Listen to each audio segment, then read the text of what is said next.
Os primeiros videogames foram subprodutos da Guerra Fria. Mas no Extremo Oriente, os primeiros jogos japoneses surgiram como consequência de um conflito muito mais direto: a Segunda Guerra Mundial. As bombas atômicas em Hiroshima e Nagasaki haviam arrasado o país. Mas as forças aliadas ajudaram na reconstrução do Japão. A tecnologia rapidamente despontou como segredo para o sucesso do Japão. Houve um grande incentivo do governo para a educação e tecnologia. A juventude japonesa era altamente instruída em tecnologia já naquela época. O Japão descobriu seu nicho na eletrônica. Eles analisavam o que o resto do mundo estava fazendo em eletrônicos e faziam melhor, produzindo em massa e barateando.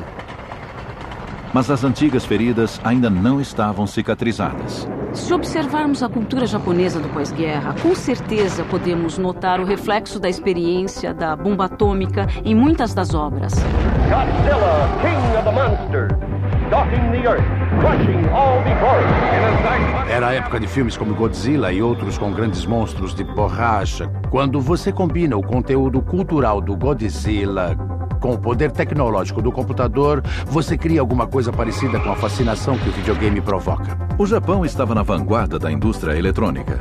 Mas em 1978, Tomohiro Nishikado colocou seu país na linha de frente da indústria do videogame, com uma onda infinita de invasores digitais, os Space Invaders. Primeiro eu pensei em invasores humanos, mas a ideia de pessoas matando pessoas foi criticada como desumana. Comecei a pensar no que seria adequado e mudei para invasores alienígenas. Achei que não haveria problemas em matar monstros.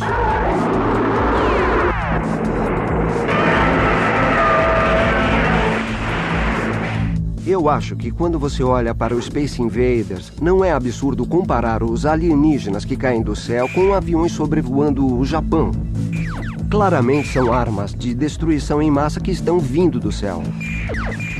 O que eu acho interessante no Space Invaders é que ele foi um dos primeiros jogos que mexeram com a fantasia. Quando você joga, tem a sensação de que sua área está sendo invadida e pensa, estes caras estão invadindo e estou na linha de frente para proteger a humanidade. Space Invaders mexeu com a mente dos japoneses. Milhões de adolescentes brincaram com o jogo e provocaram uma escassez de moedas de 100 ienes no Japão. O jogo foi um estouro e de um jeito que só poderia acontecer no Japão.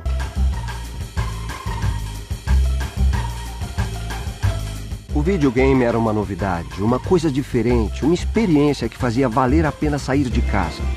No Japão isso tem grande importância porque as residências são muito pequenas. Os adolescentes de lá saem de um jeito um pouco diferente do que os americanos. Nós buscamos inspiração nos batimentos cardíacos para criar um dos efeitos sonoros do jogo. O tom grave da reverberação quando os invasores se aproximavam. Hoje em dia é possível criar sons melhores, mas naquela época, quando as técnicas e os aparelhos eram limitados, era o melhor que podíamos fazer, mas acho que chegamos bem perto. Para pensar o que o jogo Space Invaders fez do ponto de vista de música e sons, eram só 4 notas e eram assim... Tan, tan, tan, tan, tan, tan, tan, tan. E o interessante é que eles mexeram com o ritmo. Ele ficava mais rápido quando os invasores se aproximavam e continuava acelerando. A música ficava cada vez mais rápida e dava uma certa sensação de pânico enquanto você estava jogando. Era incrível. Para faturar com a nova mania, os lojistas esgotaram a mercadoria e instalaram fliperamas do Space Invaders de um dia para o outro. Mas os invasores do espaço apontaram um conflito de gerações na cultura japonesa. Muitas mães proibiram os filhos de brincarem com o jogo. Surgiu um problema social porque alguns jovens roubavam dinheiro ou falsificavam moedas para poderem usar os fliperamas. Foi considerado um problema sério na educação das crianças. Eu acho que no caso do Space Invaders, o que aconteceu foi que a tecnologia pela primeira vez criou um grande abismo entre as gerações. Enfim, a geração dos mais velhos achava que estava atualizada porque entendia o que acontecia com a indústria automobilística e com a televisão, mas ficou para trás porque não entendia como um jogo tão bobo era tão popular. All across the country, kids are being swept away by video games. They watch the dancing. Nos Estados Unidos foram criadas várias leis proibindo um certo número de jovens de se agruparem numa loja de diversões eletrônicas ao mesmo tempo. Surgiu uma nova cultura. Além disso, uma coisa que era meio triste nesse tipo de jogo é que eles sempre terminavam com a derrota do jogador. Ninguém havia pensado sobre isso na época, mas eu fico pensando se isso não era um reflexo da paranoia da Guerra Fria, porque, no final das contas, a guerra era um jogo de derrota. Você sempre acaba perdendo.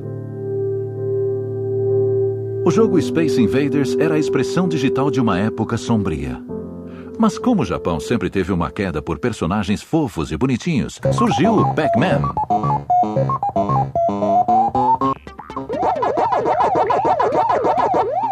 Quando o jogo apareceu, todo mundo achou ele tão colorido.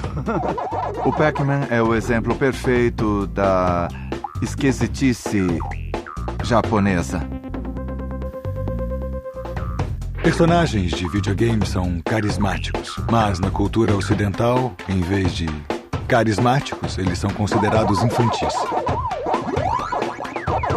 É uma cultura que tem mais tolerância pelo bonitinho do que as culturas ocidentais. Podemos observar isso ao longo de toda a segunda metade do século XX. De uma certa forma, reflete o poder de compra das garotas japonesas. Toru Iwatani era um jovem designer de uma empresa de videogame japonesa, a Namco, antes de criar a primeira superestrela da história dos videogames.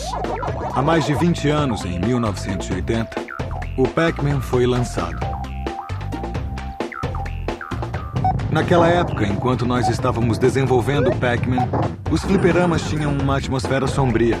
Os jogos eram sempre violentos, alguns envolviam tiros e era uma brincadeira de meninos.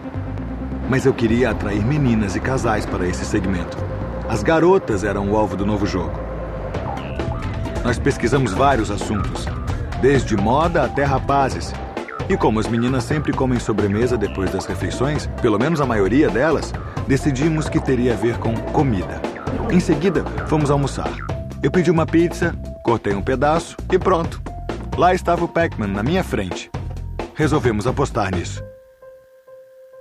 O aspecto mais importante do Pac-Man, ou Come-Come, como ele foi apelidado, é que ele foi o primeiro jogo a introduzir um protagonista. Isso foi um grande salto na história das narrativas de videogame. Com isso surgiu um novo mundo para os criadores e designers explorarem. A criação de personagens com quem as pessoas poderiam se identificar. O jogo representou uma grande mudança. Enquanto a maioria dos primeiros jogos era baseada em invasores, ação e tiroteios, o Pac-Man fazia uma coisa completamente diferente. Ele só queria comer. É o melhor exemplo de como alguma coisa pode começar pequena com o jogo e depois crescer de uma maneira que ninguém consegue controlar. Manufacturers that hardly make the games fast enough. Every bar and restaurant and coffee shop in America seem to want one. É o jogo mais lembrado, mais querido e provavelmente o que mais provoca nostalgia nas pessoas. Eu acho difícil encontrar alguém na faixa dos 30 ou até dos 40 anos que não tenha passado pela experiência de jogar Pac-Man. Everybody playing.